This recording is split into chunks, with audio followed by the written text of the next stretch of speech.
আসসালামু আলাইকুম রহমতুল্লাহ। প্রিয় শিক্ষার্থীবৃন্দ, আশা করি তোমরা সকলেই ভালো আছো। আজকে আমরা বেফাকুল মাদারিসিল আরাবিয়ার তৃতীয় শ্রেণীর গণিত বইয়ের অনুশীলনী ৮-এর ২ নম্বর প্রশ্নের সমাধান করব। ২ নম্বরে বলা আছে কথায় লেখ। ২ নম্বরে কথায় লেখ। বন্ধুরা, তোমরা যদি গণিত বইয়ের সম্পূর্ণ বইয়ের সমাধান চাও তাহলে ডেসক্রিপশন বক্সের মধ্যে একটি লিঙ্ক দেয়া আছে, সেখান থেকে পুরো গণিত বইয়ের সমাধান শিট মানে নোট খাতা ডাউনলোড করে নিতে পারো। অর্থাৎ অঙ্কে দেওয়া আছে কথা লিখতে হবে। ক নম্বর দেওয়া আছে উপরে ২ নিচে ৫, উপরে ২ নিচে ৫। এটা অঙ্কে দেওয়া আছে, এখন আমরা কথায় লিখব। এটার একটা নিয়ম আছে, সেটা হলো নিচে যে সংখ্যাটা থাকে নিচে সেটাকে আগে লিখতে হয়। নিচে আছে ৫, তাহলে ৫ আগে লিখবো, যে ৫। উপরে যেটা থাকে সেটা পরে লিখতে হয়।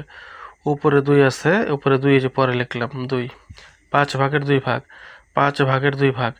নিচে যেটা থাকবে, এখানে ৫ আছে ৫ লিখছি, অর্থাৎ নিচে যেটাই থাকবে সেটাই আগে লিখব, উপরে যেটাই থাকবে সেটাই পরে লিখব। ৫ ভাগের ২ ভাগ, ৫ ভাগের ২ ভাগ। খ নম্বরে উপরে আছে ৩, নিচে আছে ৭। উপরে ৩ নিচে ৭, তাহলে নিচে যে সংখ্যা থাকে সেটাকে আগে লিখতে হয়।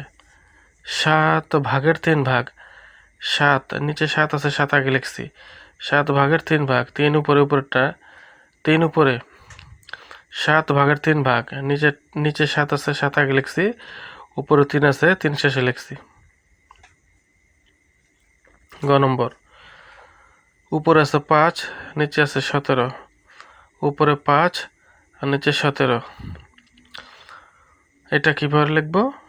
অর্থাৎ নিচে যে ১৭ আছে নিচেরটা আগে, ১৭ আগে লিখতে হবে। ১৭ আগে লিখতে হবে, উপরেরটা শেষে লিখতে হবে।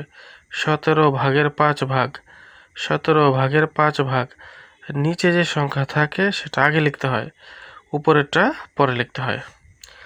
ঘ নম্বর উপরে আছে ৬, নিচে আছে ১৩, তাহলে নিচের সংখ্যাটা আগে লিখতে হয়। ১৩ ভাগের ৬ ভাগ, ১৩ ভাগের ৬ ভাগ। নিচের সংখ্যাটা আগে লিখতে হয়, উপরের সংখ্যাটা পরে লিখতে হয়। ১৩ ভাগের ৬ ভাগ। ঙ নম্বর উপরে হচ্ছে ৩, নিচে হচ্ছে ২৮, তাহলে আমরা কিভাবে লিখব? ২৮ ভাগের ৩ ভাগ, ২৮ ভাগের ৩ ভাগ। নিচেরটা আগে লিখব, ২৮ ভাগের ৩ ভাগ, আর উপরেরটা পরে লিখব। চ নম্বর উপরে ৭, নিচে ৩১, ৩১কে আগে লিখব। ৩১ ভাগের ৭ ভাগ, ৩১ ভাগের ৭ ভাগ। নিচে যে সংখ্যা থাকে সেটাকে আগে লিখতে হয়, উপরের সংখ্যাকে পরে লিখতে হয়। ৩১ ভাগের ৭ ভাগ। ছ নম্বর উপরে আছে ১২, নিচে আছে ৪৬, আমরা নিচেরটা আগে লিখব। ৪৬ ভাগের ১২ ভাগ, ৪৬ ভাগের ১২ ভাগ, অর্থাৎ নিচের সংখ্যাটাকে আগে লিখতে হয়। ৪৬ ভাগের ১২ ভাগ।